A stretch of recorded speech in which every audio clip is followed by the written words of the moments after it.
Warren Yates stood in the gravel driveway of a dilapidated farmhouse, staring at the peeling paint and sagging porch with the kind of disbelief reserved for men who had just inherited property they never knew existed. The lawyer's voice still echoed in his head from that morning's call.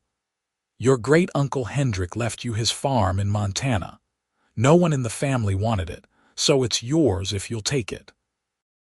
Warren had built an empire in commercial real estate, owned properties in 12 countries, and commanded boardrooms with a single glance. But standing here in dust-covered Italian loafers, he felt completely out of his element. The June sun beat down mercilessly on his shoulders as he pushed open the front door, which groaned like it resented the intrusion. Dust motes danced in the streams of light cutting through the grimy windows. The furniture was covered in white sheets that had yellowed with time, and the air smelled of old wood and abandonment. Warren pulled out his phone to call his assistant, then noticed he had only one bar of service. Of course. He spent the next hour exploring the house, finding remnants of a life he'd never known. His great-uncle had been a stranger, someone mentioned only in passing at family gatherings Warren rarely attended. Photographs lined the mantel showing a weathered man with kind eyes standing beside horses, tractors, and fields of golden wheat. Warren felt a strange pang looking at them, something uncomfortable he couldn't quite name. A knock at the door startled him. He wasn't expecting anyone. Hell, he didn't even know anyone within 100 miles of this place. When he opened it, he found a woman on his porch holding a covered dish, her auburn hair pulled back in a practical ponytail, dirt smudged on her left cheek. She wore jeans, work boots, and a faded blue t-shirt that had clearly seen better days. Her green eyes widened slightly as she took him in, probably noting his expensive button-down shirt and designer watch. "You must be Hendrik's nephew," she said, her voice warm despite the obvious curiosity in her gaze. "I'm Lily Summers. I own the property next door. Thought you might be hungry after your drive." Warren took the dish automatically, caught off guard by the gesture. "Warren Yates." "And thank you, that's unexpectedly kind." "That's what neighbors do out here," Lily said with a slight smile. "We look after each other. Your uncle was a good man. I'm sorry for your loss." Warren nodded, though he couldn't claim to feel a loss for someone he'd never known. "Did you know him well?" "As well as anyone, I suppose. He kept to himself mostly, but he'd help with the harvest when we needed extra hands, and I'd bring him dinner when I made too much." She glanced past him into the dusty interior. "Place needs some work." "That's an understatement," Warren said dryly. "I'm not sure what I'm supposed to do with it, honestly." Lily's expression shifted, something guarded entering her eyes. "You're not planning to sell it to developers, are you? We've had some companies sniffing around, wanting to buy up land for resort properties." "I haven't decided what I'm doing with it," Warren admitted. The truth was he'd planned to stay maybe a week, assess the property, and put it on the market. He had a business to run, deals to close, but something in Lily's protective stance made him keep that plan to himself. "Well, if you need anything while you're here, I'm just down the road. The white farmhouse with the red barn. You can't miss it." She started to turn, then paused. "Fair warning, the water pump can be temperamental and you'll want to check for mice in the pantry." "This place has been empty for 3 months. "Mice," Warren repeated flatly. Lily's smile widened into something more genuine, almost amused. "Welcome to country living, Mr. Yates." He watched her walk back down the driveway to a dusty pickup truck that had seen at least 2 decades of hard use. As she drove away, Warren looked down at the casserole dish in his hands, still warm, and wondered what the hell he'd gotten himself into. That night, after discovering the water pump did indeed require coaxing and finding evidence of rodent visitors in the kitchen, Warren ate Lily's chicken casserole by lamplight. The electricity worked, but half the bulbs were burnt out, and he hadn't found replacements yet. The food was simple but delicious, seasoned with herbs he couldn't identify, and it made him realize he couldn't remember the last time he'd eaten something that didn't come from a restaurant or catered event. His phone buzzed with its limited service, messages from his assistant piling up with questions about contracts and meetings. Warren typed out brief responses, his usual efficiency hampered by the spotty connection. He should have felt frustrated, trapped even, but instead he felt something stranger. Quiet. Real, genuine quiet. No traffic, no sirens, no ambient hum of city life. Just the sound of crickets and wind through the trees. He slept poorly that first night, unused to the darkness and the unfamiliar creaks of the old house. When dawn broke, he was already awake, watching the sunrise paint the sky in shades of pink and gold through the bedroom window. It was beautiful in a way that made his chest ache, and he didn't understand why. Warren spent the morning making a list of everything that needed repair or replacing, which turned out to be nearly everything. Around 10, he heard an engine outside and found Lily pulling up in her truck, this time with a teenage boy in the passenger seat. "Morning," she called out, hopping down from the cab. "This is my brother, Marcus. We thought you might need some help getting the place habitable." Marcus, who looked about 16 with the same green eyes as his sister, gave Warren a polite nod. "Miss Summers said you probably don't know about the generator in the barn. Uncle Hendrik used it when the power went out during storms." "I didn't even know there was a barn," Warren admitted, feeling distinctly out of his depth.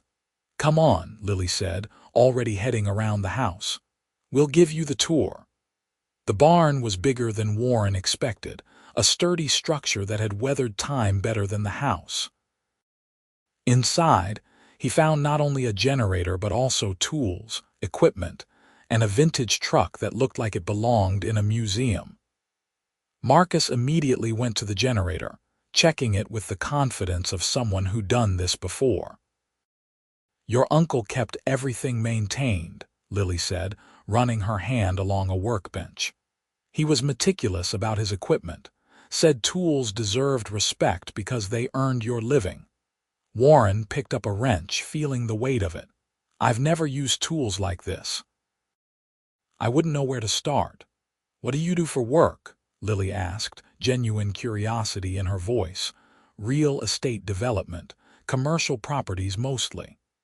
He set the wrench down carefully. "I acquire land, develop it, sell it for profit. I'm good at seeing potential in underutilized spaces." Something flickered across Lily's face, that guarded look from yesterday returning. "So you do plan to sell?" "I didn't say that," Warren said, though they both knew it was likely. "But I'm not a farmer, Miss Summers. I don't know the first thing about running a property like this." "It's Lily," she said.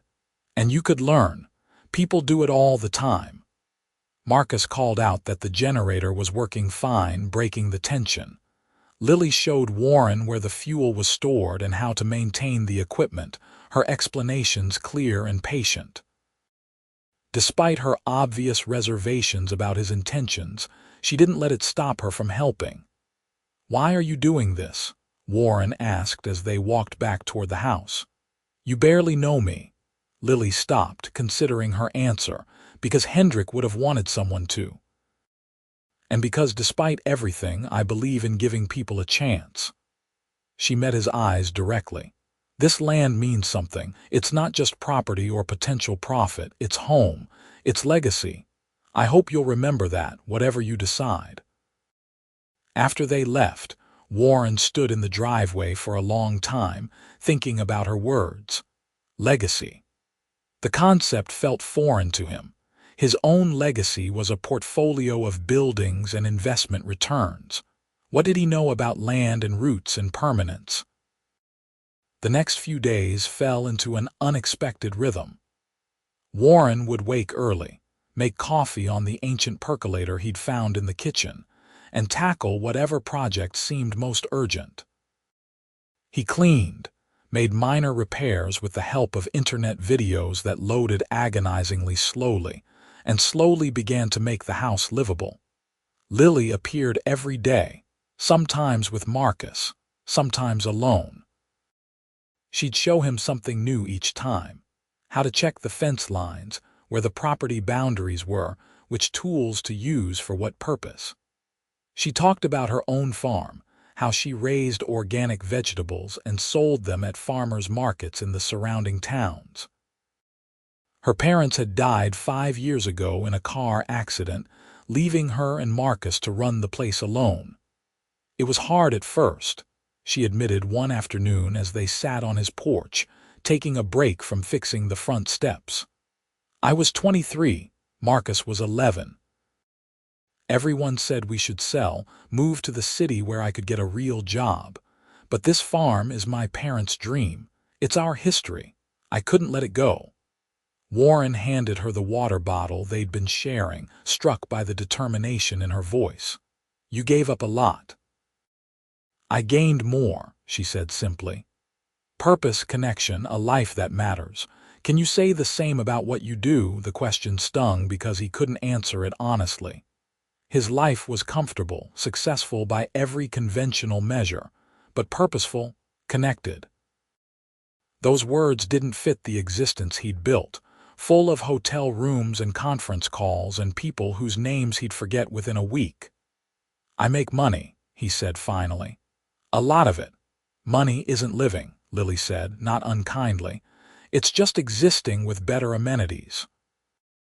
That night, Warren sat on the porch long after dark, listening to the night sounds and thinking about what she'd said. His phone had finally given up entirely on getting decent service, and the silence from his business felt both concerning and oddly liberating. Tomorrow he'd drive into town to use the internet at the library, but tonight he just sat and let himself be present in a way he couldn't remember being before. A week into his stay, Lily invited him to dinner at her place. Fair trade for all the casseroles, she said. Plus, Marcus wants to show you his project. He's been restoring an old motorcycle.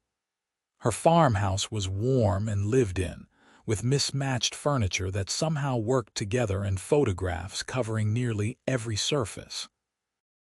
The smell of roasting chicken filled the kitchen, and Marcus enthusiastically dragged Warren out to the garage to see the motorcycle, explaining every modification with the passion of a true enthusiast.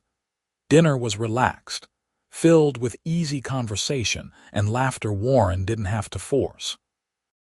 Marcus told stories about school, about his friends, about the town Warren had barely seen. Lily talked about the upcoming growing season, her plans to expand her greenhouse, the challenges of organic farming. Why organic? Warren asked, genuinely curious. Because chemicals are killing the soil, Lily said with quiet intensity. Everyone wants quick results, maximum yield, but they don't think about what they're taking from the earth. Sustainable farming means working with nature, not against it. It's harder and the profit margins are smaller, but it's right. Warren found himself admiring her conviction, the way she'd built her life around principles instead of profit.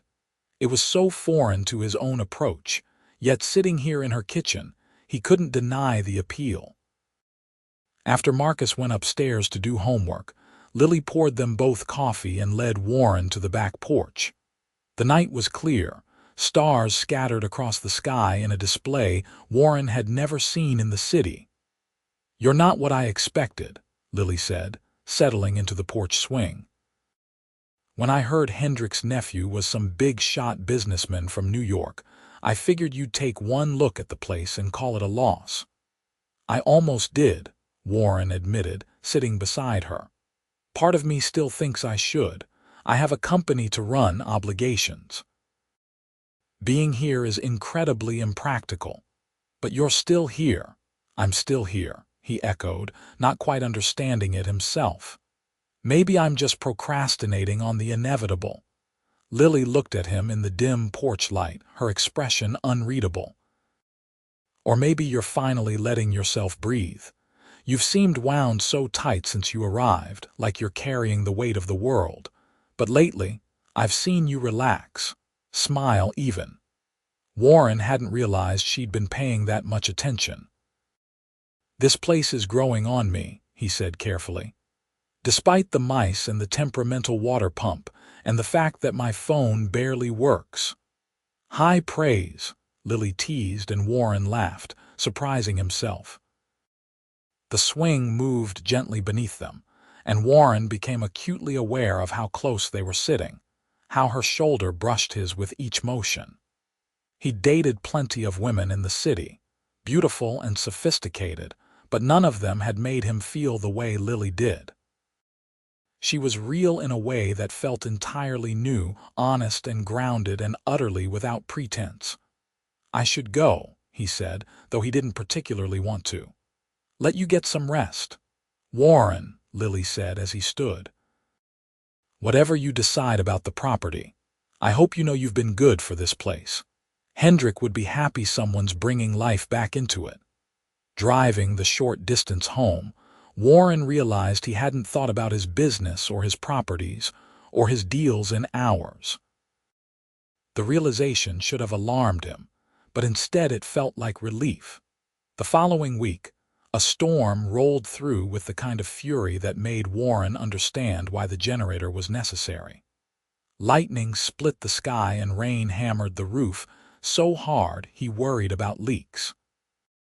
Sure enough, he woke at 2 in the morning to water dripping into a bucket he'd placed in the upstairs hallway. When morning came, the storm had passed but left damage in its wake.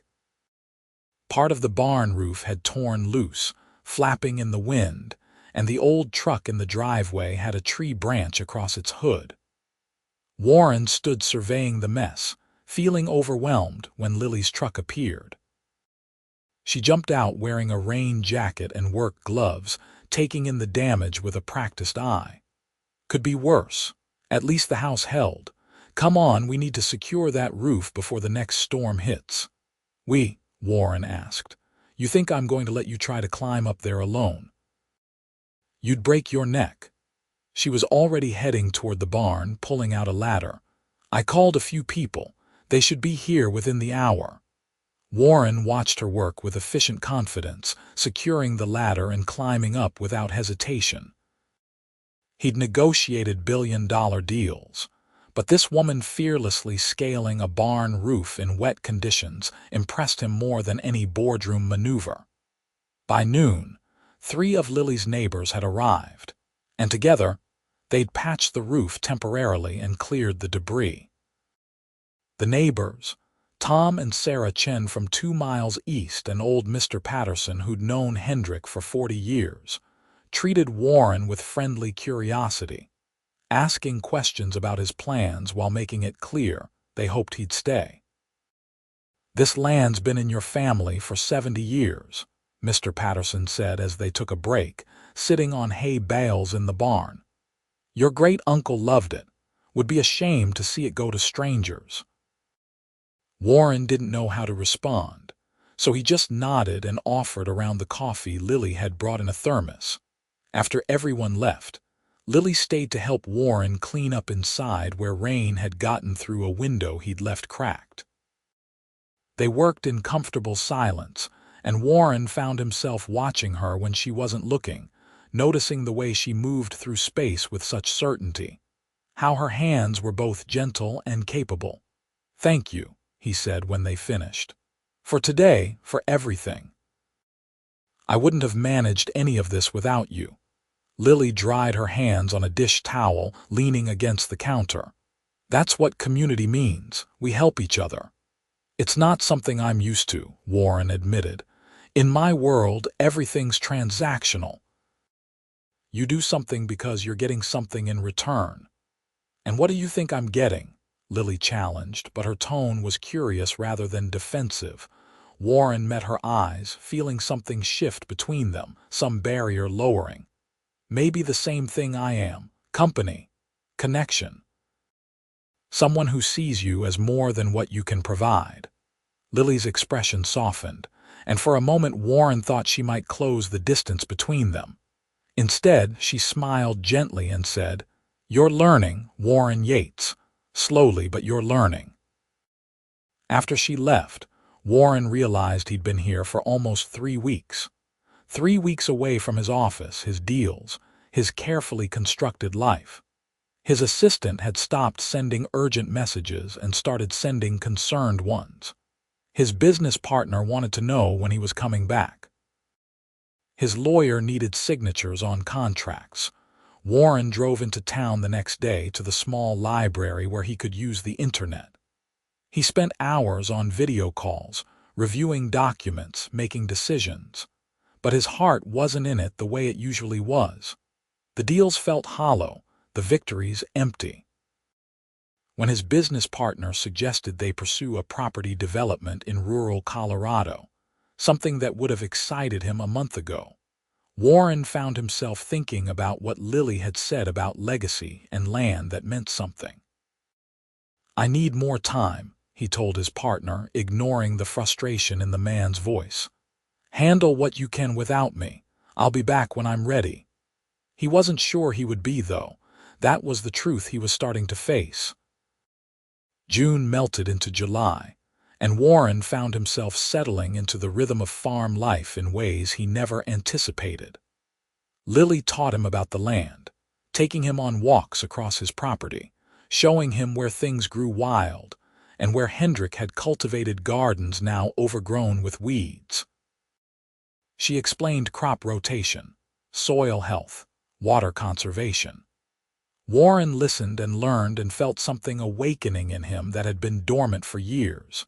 He started helping Lily on her farm too, showing up in the morning to assist with whatever needed doing.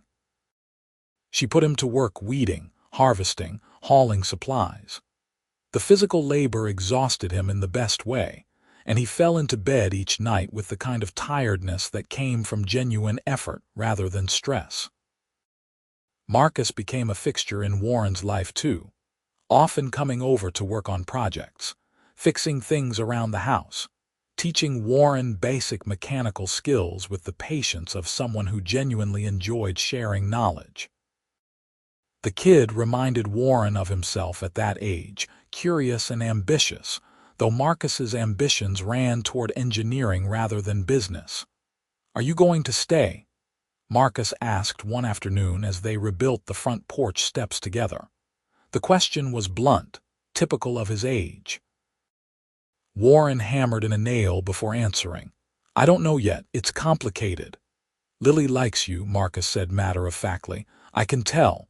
She smiles more when you're around." Warren's hand slipped and he nearly hit his thumb. "Marcus, I'm just saying," the teenager continued unbothered. "She hasn't dated anyone since we moved back here. Says she doesn't have time and most guys don't understand the life. But you're different. You're trying to understand." The observation sat heavy on Warren's chest. He was trying, learning not just about farming but about what it meant to be part of something bigger than himself. And yes, his feelings for Lily had grown into something he couldn't ignore, something that made him want to stay even when logic said he should leave.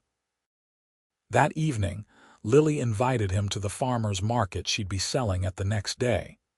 "You should see what all this work looks like on the other end," she said.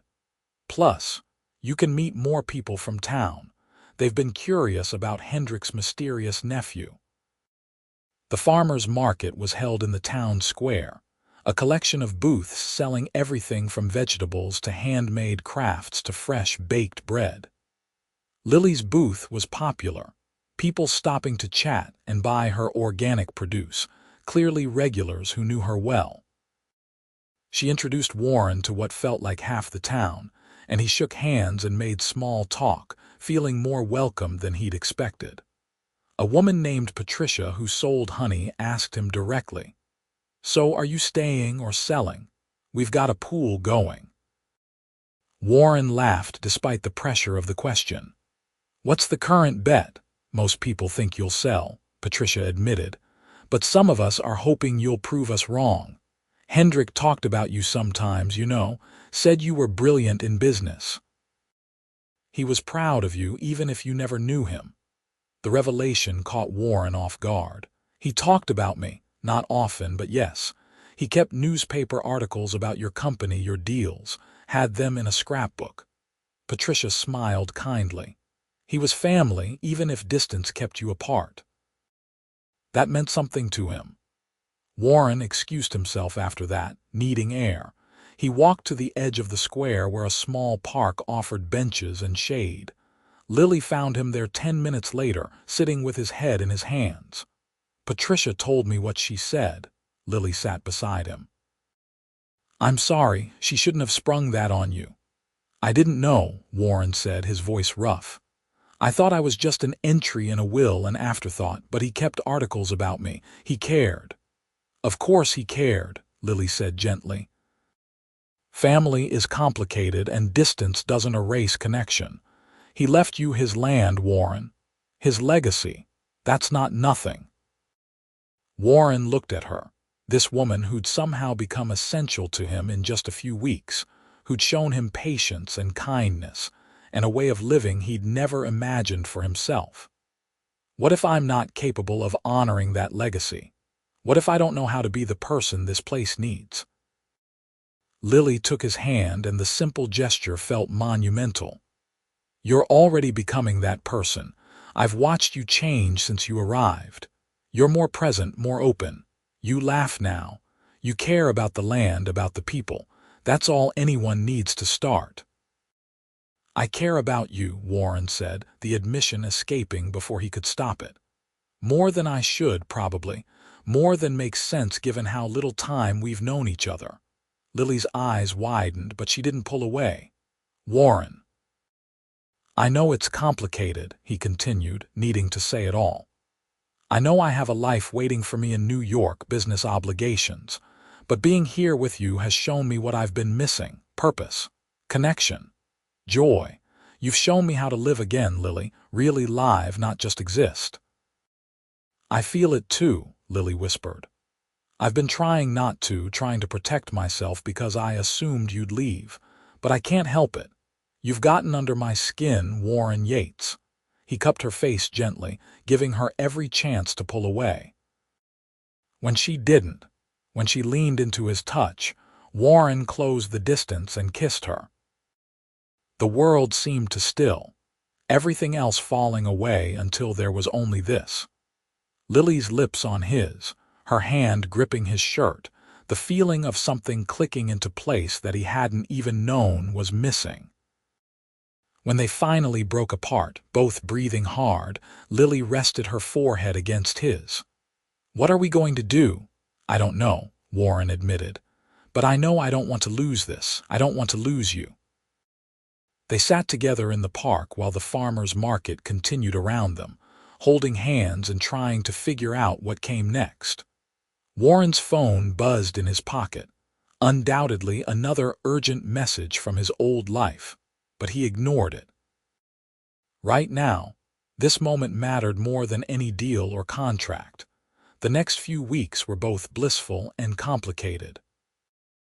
Warren and Lily fell into a relationship that felt as natural as breathing, spending evenings together on one porch or another, stealing kisses in the barn, working side by side on both properties. But the question of Warren's future hung over them like a storm cloud, unspoken but always present. His business partner called with an ultimatum: come back within the week or they'd be forced to reconsider the partnership. Major clients were getting nervous about Warren's absence. Deals were stalling. Everything Warren had built over 15 years was threatening to crumble. What are you going to do? Marcus asked. Warren had driven the kid into town for summer job interview, and they'd stopped for ice cream afterward. Honestly, I have no idea, Warren said, watching people stroll down the main street, unhurried and content. If I go back to New York, I save my company but lose everything I've found here. If I stay, I keep this life but potentially watch my business collapse." "Can't you do both?" Marcus asked. "Like run the company remotely or something?" "It's not that simple," Warren started, then stopped. Was it, though? Yes, his business required his presence for some things, but with technology and the right delegation, couldn't he manage most of it from anywhere? The question was whether he wanted to, whether that life still fit the person he was becoming. That night, Warren sat at Hendrick's old desk, now cleared of dust and actually usable, and made a list. On one side, everything he'd built in New York, his company, his reputation, his wealth, his identity as a successful businessman. On the other side, everything he'd found here: peace, purpose, community, Lily, the possibility of a life that meant something beyond profit margins. The decision should have been impossible, but looking at that list, Warren realized it wasn't. One side represented who he'd been. The other represented who he wanted to become. He called his business partner the next morning. "I'm not coming back. Not permanently. I'll help you transition my responsibilities, recommend buyers if you want to dissolve the partnership, but my life is here now." The conversation was difficult, full of accusations and anger and dire predictions. Warren weathered it, knowing his partner's frustration came from fear and the genuine disruption this caused. But he also knew with absolute certainty that he was making the right choice.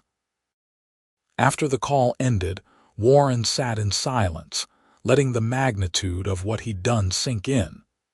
He just walked away from a 9-figure net worth, from prestige and power, and everything he'd spent his adult life building. And he felt lighter than he had in years. Lily found him an hour later sitting on the porch steps. She took one look at his face and knew. "You decided." "I'm staying," Warren said. "If you'll have me, if this community will have me, I want to honor Hendrick's legacy, learn to really farm this land, and I want to build a life here. With you, if you want that too." Lily sat beside him, taking his hand. "It won't be easy. Farming is hard work, and the profit margins are nothing like what you're used to. You'll have to learn everything from scratch, and some people will doubt you can make the transition." "I know," Warren said. "But I'd rather struggle at something meaningful than succeed at something hollow. You taught me that. You've taught me everything that matters." "Then yes," Lily said, tears in her eyes. "Yes, I want to build this life with you." They kissed there on the steps, sealing a promise neither of them fully understood yet, but both were willing to work toward. Marcus drove up and saw them, immediately honking the horn and whooping in celebration, making them both laugh. The transition wasn't seamless. Warren spent months untangling himself from his business, selling his shares, setting up a structure that allowed him to consult remotely on projects that interested him. The money from that sale became investment capital for both his farm and Lily's, allowing them to expand operations and implement sustainable practices on a larger scale. He hired Tom Chen, who'd helped with the barn roof, as a farm manager and spent every day learning from the older man's decades of experience. Warren studied agriculture online, attended farming workshops, made countless mistakes and learned from each one. His hands, once soft from years behind a desk, grew calloused and strong. His body adapted to the physical demands of farm work. His mind found peace in the rhythm of seasons and growth cycles. Lily was patient with his learning curve, encouraging his experiments and laughing with him over his failures. They became partners in every sense, combining their operations and their lives in ways that strengthened both. Marcus thrived with Warren's mentorship, the two of them spending hours working on projects together. Warren encouraging the boys' engineering interests, while Marcus taught Warren practical skills. As fall arrived, painting the landscape in golds and reds, Warren stood in what had been Hendrik's field and was now his own thriving vegetable garden. The harvest had been modest but successful, and local restaurants were already requesting his produce for next season. He'd found a niche in heirloom varieties, crops that took more care but commanded premium prices and tasted incredible. "You look happy," Lily said, coming to stand beside him, her hand finding his automatically. "I am," Warren said, marveling at the simple truth of it. "I didn't even know I was unhappy before, not really. I thought success and wealth were the same as fulfillment. But this, what we've built, what we're building, this is what I was missing my whole life." "What's next for us?" Lily asked, a familiar question but with new weight behind it. Warren turned to face her fully, reaching into his pocket for the ring he'd bought from a local craftsperson who made jewelry from reclaimed barn wood and silver. "I was thinking maybe we make this official. If you're willing to take a chance on a former billionaire turned novice farmer who's hopelessly in love with you." Lily's hands flew to her mouth, tears spilling over as she looked from the ring to Warren's face. The ring was perfect, simple and beautiful, so different from the ostentatious jewelry he might have chosen in his old life. "Yes," she said, laughing and crying simultaneously. "Yes, absolutely yes." Warren slipped the ring onto her finger and they kissed while the sun set over their land, painting everything in warm light. Marcus, watching from Lily's porch, sent up a cheer that probably carried for miles. They married that winter in a small ceremony at the farm, surrounded by the community that had welcomed Warren and helped him transform. Mr. Patterson officiated, clearly delighted to see Hendrik's land not just preserved, but cherished by family.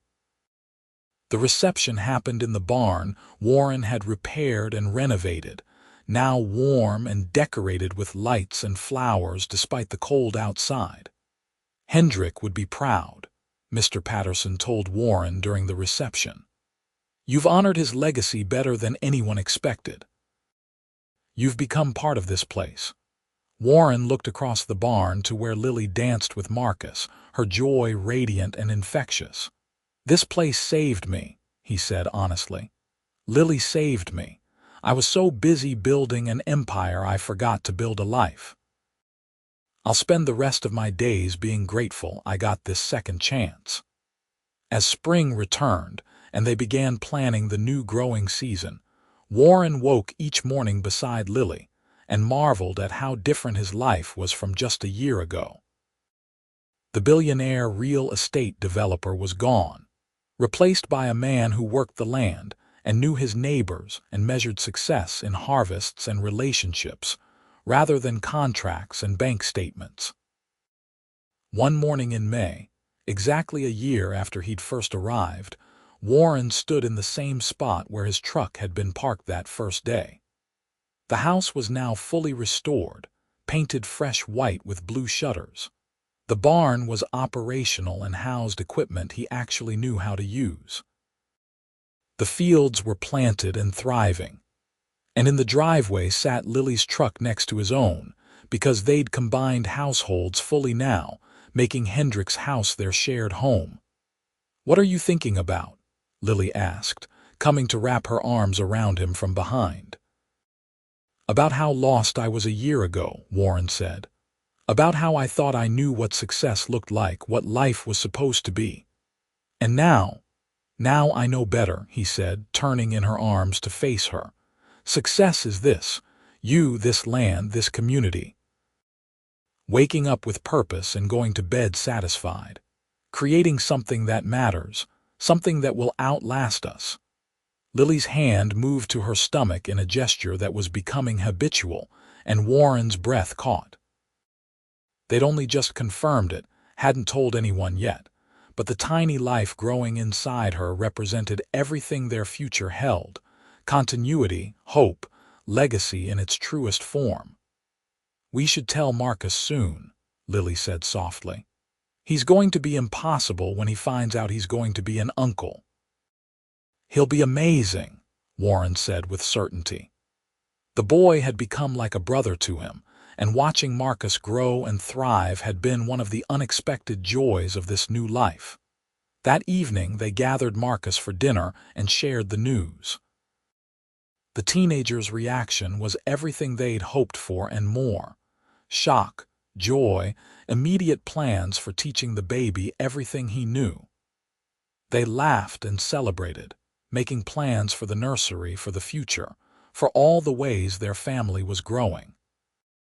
As summer progressed and Lily's pregnancy became visible, Warren found himself thinking often about Hendrik. The great uncle he'd never known had given him more than just land. He'd given him an opportunity to discover who he really was beneath the success and the money and the carefully constructed identity. He'd given him a path back to himself. The farm thrived under Warren and Lily's joint management.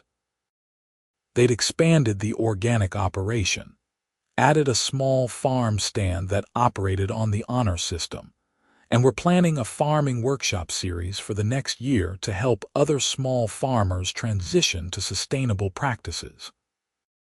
Warren used his business acumen to help local farmers with marketing and distribution, creating cooperative networks that benefited everyone.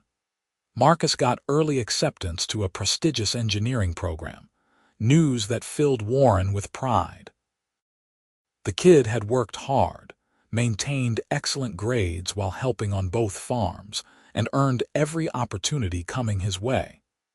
Warren had set up a scholarship fund to ensure money would never be Marcus's barrier to education.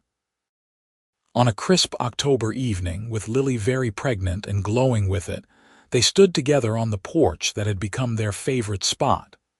The sunset was spectacular, the kind that reminded Warren why he'd fallen in love with this place. "You ever miss it?" Lily asked.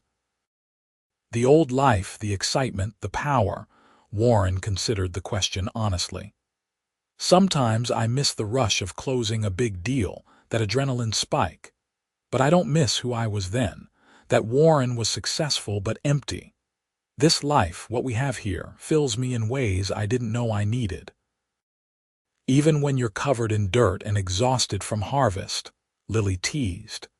"Especially then," Warren said, kissing her temple. "Because that exhaustion comes from building something real, from working with my hands and my heart, not just my mind. You showed me that.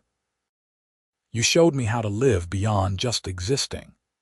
Their daughter, Lily insisted it was a girl though they'd chosen to wait on confirmation, kicked against Warren's hand where it rested on Lily's belly.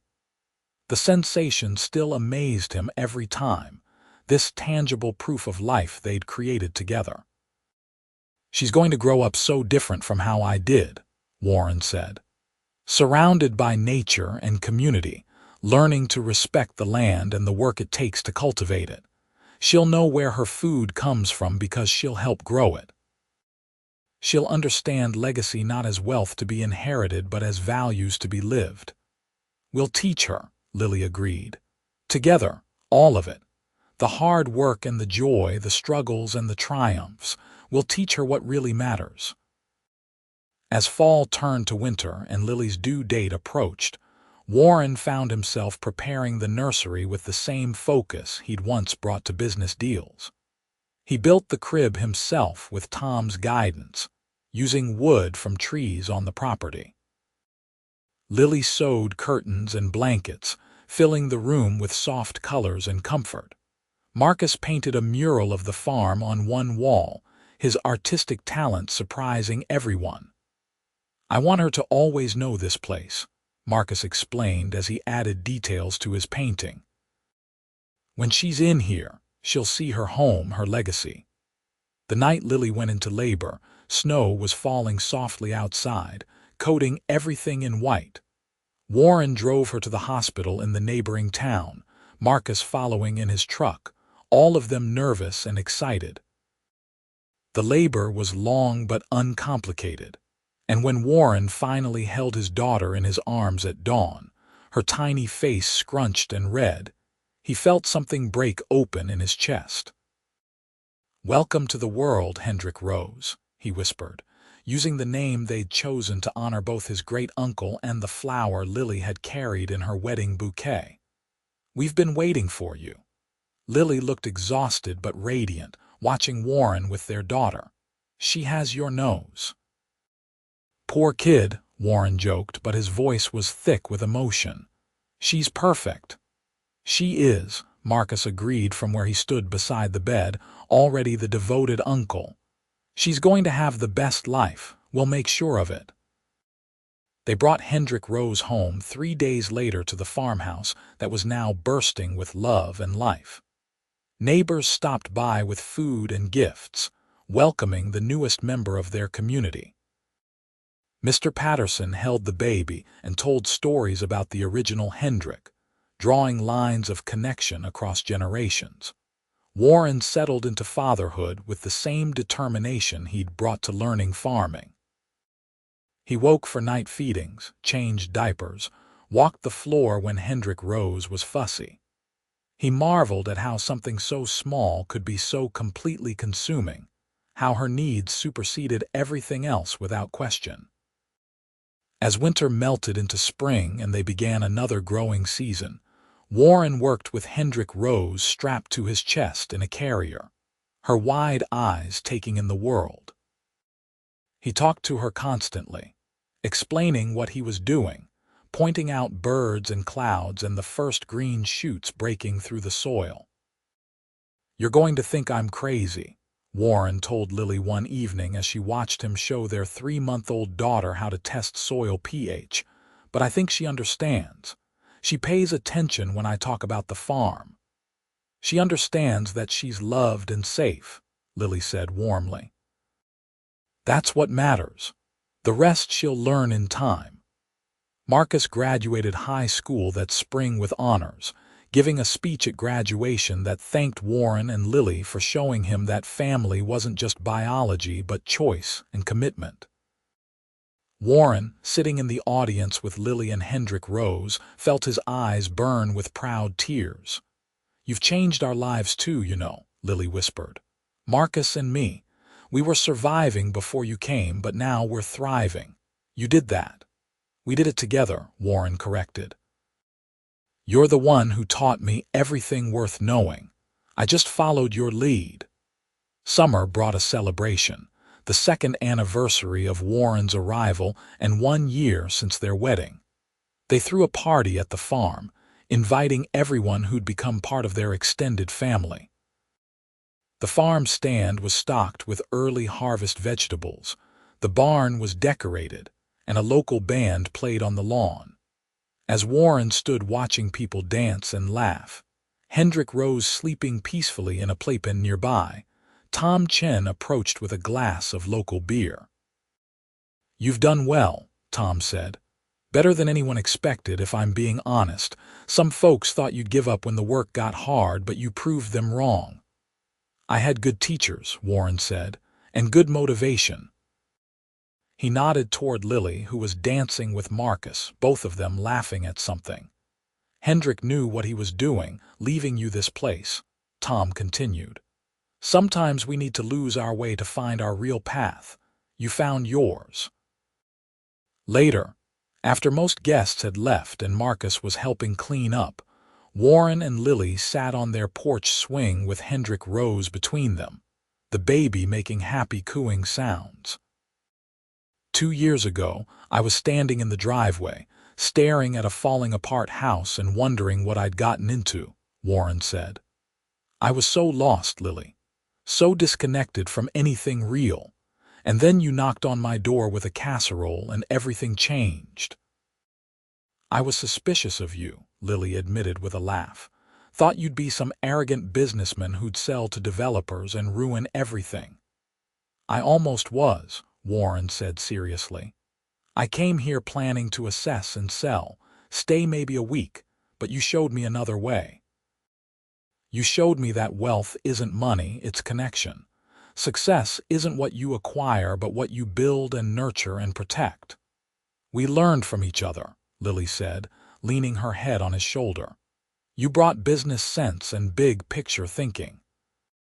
Together we've created something neither of us could have alone. Hendrik Rose grabbed Warren's finger in her tiny fist, holding tight, and Warren felt the completeness of this moment. His wife, his daughter, his home, his purpose. Everything he'd chased in his old life had been a poor substitute for this. This feeling of being exactly where he belonged. As the stars came out above the farm, Warren made a silent promise to his daughter and to the memory of Hendrik. He'd protect this legacy, not as property or investment but as home. He'd teach Hendrik Rose about the land, about hard work and integrity, about community and connection.